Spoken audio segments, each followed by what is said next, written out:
I'm looking at the Llyn Fawr Hoard today. I was inspired to do a piece on this after visiting Celc Pontypridd a couple of weeks ago, which was a delightful hoard of 7 mid-Bronze Age objects, mostly axes, found in 2019 in Pontypridd. So I thought that I'd follow this up with something on a much better known hoard from the South Wales valleys called the Llyn Fawr Hoard, which is one of the most significant archaeological discoveries ever made in Wales. It consists of 21 bronze and iron objects discovered in waterlogged peat at the bottom of Llyn Fawr in 1911 and 1912. The 3 iron objects, a sword, sickle and spearhead, are thought to be the earliest iron objects ever discovered in Wales, dating probably to 800 to 600 BC. The rest of the hoard consists of bronze objects, socketed axes. Remember that several of these were also found in Pontypridd, and also in many other Bronze Age hoards. Also sickles, chisels, horse gear, falera and a razor. Then there's a really iconic object, this huge 50-litre cauldron made from hammered sheets of bronze riveted together. The Llyn Fawr objects seem to come from a transitional metalworking phase. Iron was a new material, stronger than bronze, but the craftsman hadn't fully developed the designs. This is most evident in the sword. According to Amgueddfa Cymru, the maker was still experimenting with a new technology. He laboriously hammered the iron to make the object look as if it had been cast in bronze. So significant are these objects that the lake gives its name to the final metalworking phase of the Bronze Age. It's called the Llyn Fawr phase. But where is the hoard today? How is it displayed? Can I go and see it like I did with the hoard in Pontypridd? This is mainly what I want to do today, to go and find it. I can see pictures of the hoard online, and in old photographs, the objects seem to have been displayed together. The other thing then I wanted to do was to briefly discuss the significance of the cauldron, and I do think this is a significant object, and there are some quite enlightening references in early Welsh sources which I'll be going through. Now, these objects were discovered when they were digging out the lake. They were turning it into a reservoir to serve the needs of what was a rapidly expanding population in the Rhondda Valley at the time. Again, like the objects at Pontypridd, which is also discovered in a watery location, the Llyn Fawr Hoard is usually considered to be a votive offering. That's objects deposited in the water without the intention of recovering them, maybe a gift to a deity, or because the place itself was considered to be sacred. And I think that this is a reasonable summation. Even though we don't know their religious beliefs, it is a practice that's still part of many religions today. There's something quite intuitive about it too, gifting objects in this way. There's loads of historical examples, and arguably the origin of the habit of throwing coins in wishing wells. A further suggestion is often made that the objects were possibly deposited within the cauldron itself. We don't know exactly the positions when they were found in the early 20th century. Archaeological practice back then wasn't what it is now. But this leads me on to one of the things I wanted to do now, have a look at the connections between cauldrons and early Welsh sources. They are even mentioned in some of the earliest Welsh sources. Obviously these post-date the Llyn Fawr period by over a millennium, but they are often thought to have ancient themes. So let's start with the Arthurian legend. People who have watched some of my previous videos will realise I have a big interest in this. And 2 sources come to mind that connect Arthur with the cauldron.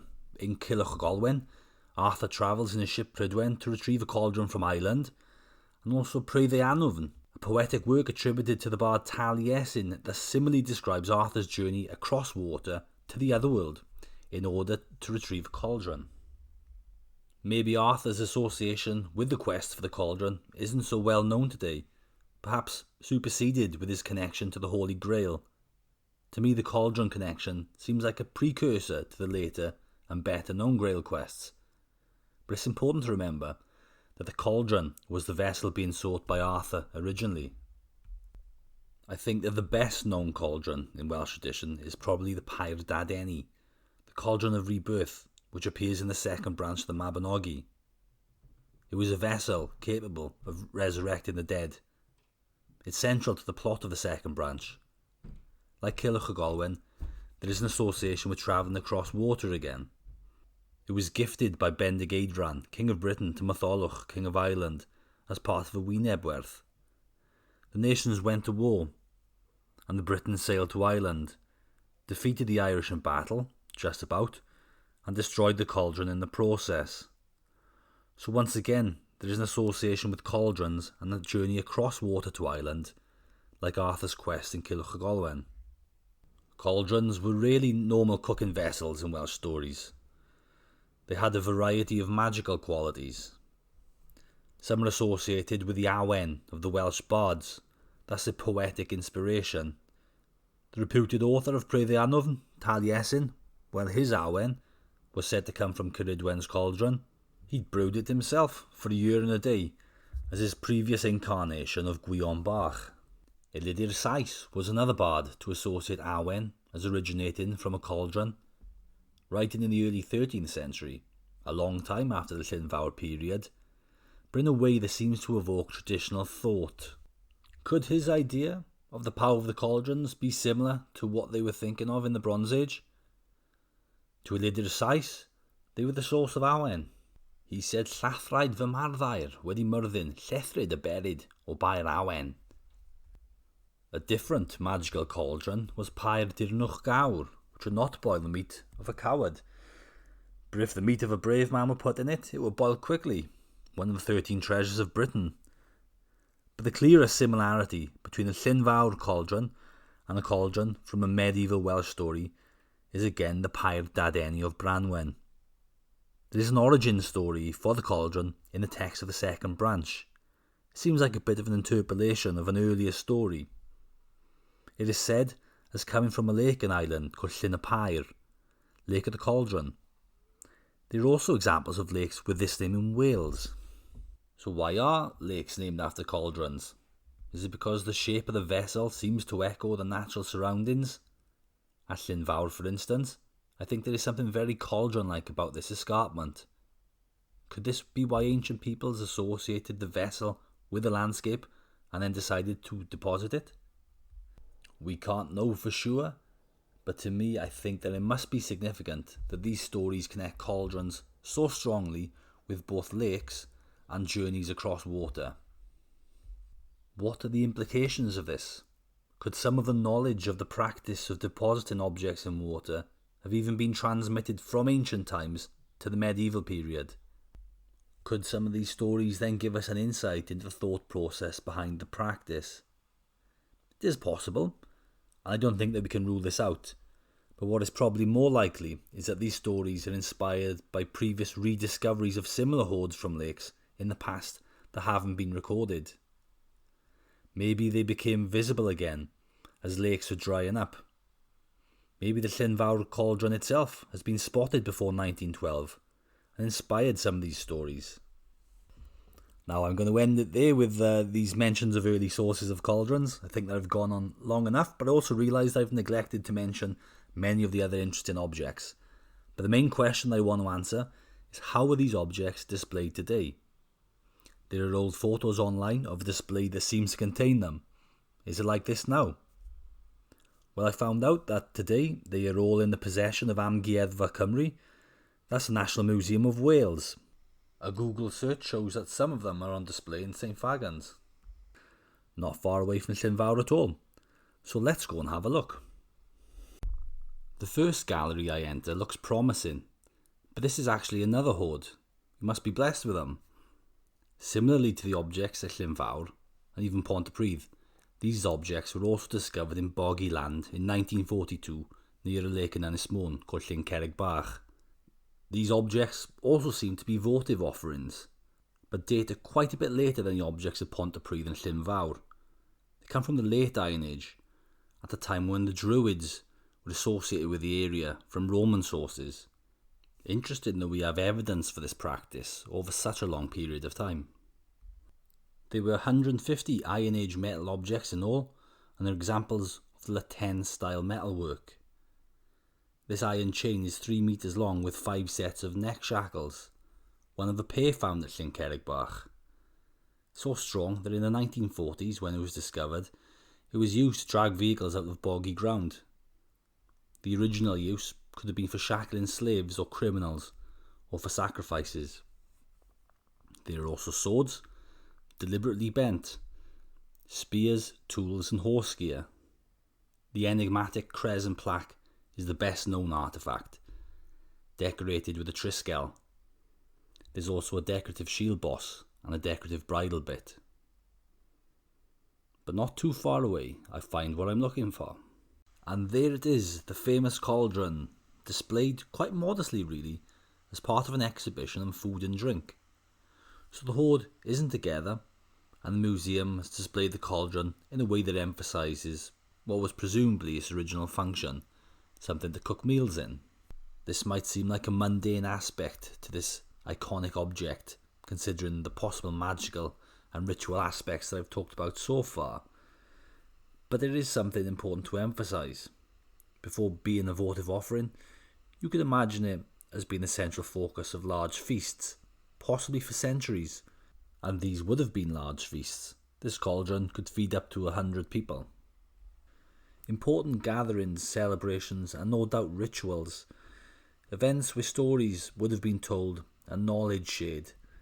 This is an important aspect of the value of the object to emphasise, but I still have mixed feelings on the display if I'm honest.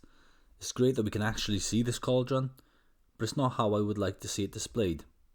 It's easily missed near floor level, and disappointingly, the other objects aren't here. There are photographs of them, so better than nothing. But in another gallery in St Fagans, there are actually a few of the other Llyn Fawr objects, so I'm going to go and see them now. But before I do that, I just had to show these medieval carved stones because I just find them really interesting, and they actually displayed next to the cauldron. That big one with the sort of round cross in it, that's Galgan's cross, thought to date in 900 to 1000 AD. The inscription on this cross from Baglan near Neath translates as Galgan prepared this cross. Next to it is a cross slab from Llyn Farm, St Dogmiles. If you look at it very carefully, there is a figure carved with its arms raised in prayer. I'll put a sketch up that shows it more clearly. It's thought to date to 700 to 825 AD. That stone on its side, that's the memorial for Porreus, quite an early one, 425 to 500 AD. It was found at Traws-Fynydd, northwest Wales. The Latin inscription translates as Porreus lies here, in the tomb. He was a Christian man. Next to it then, that long one, that's a grave marker from Llanwenog, West Wales. It has inscriptions in Latin and also in Ogham. The Latin translates as Trenacatus lies here, son of Maglagnus, and in Ogham, Trenacatlo. It's thought to date to 475 to 525 AD.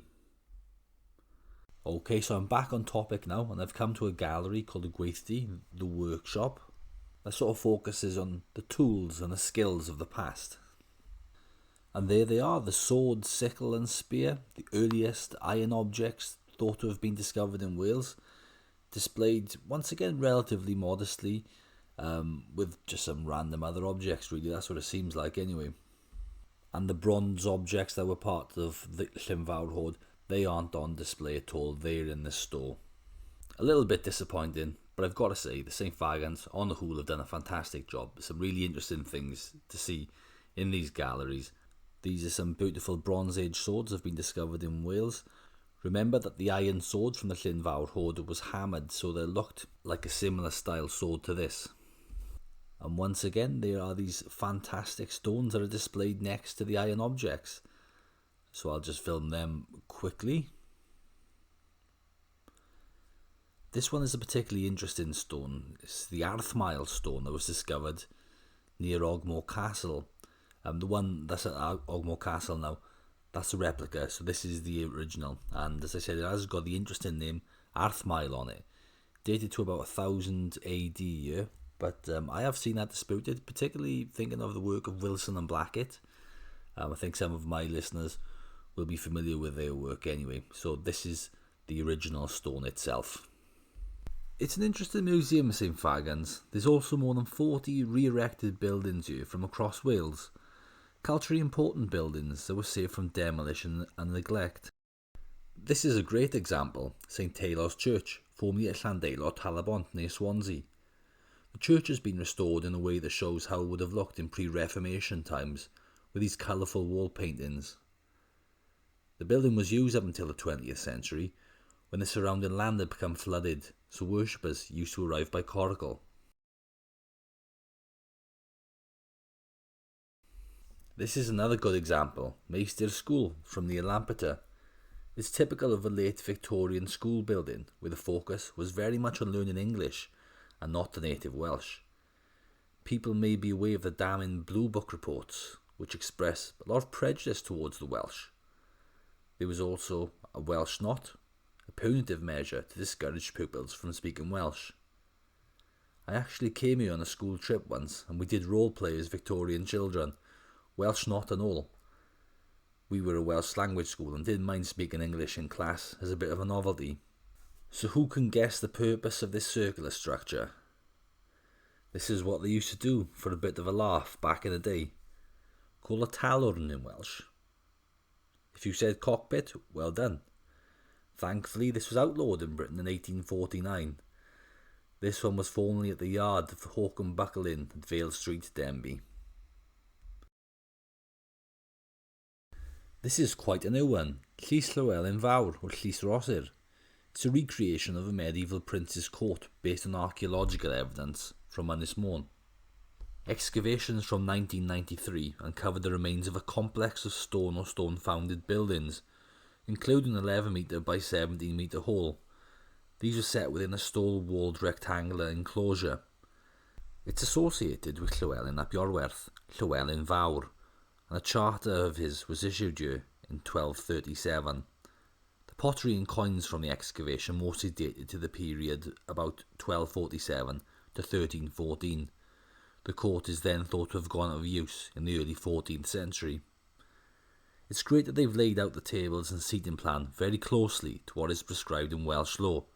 This was something very important.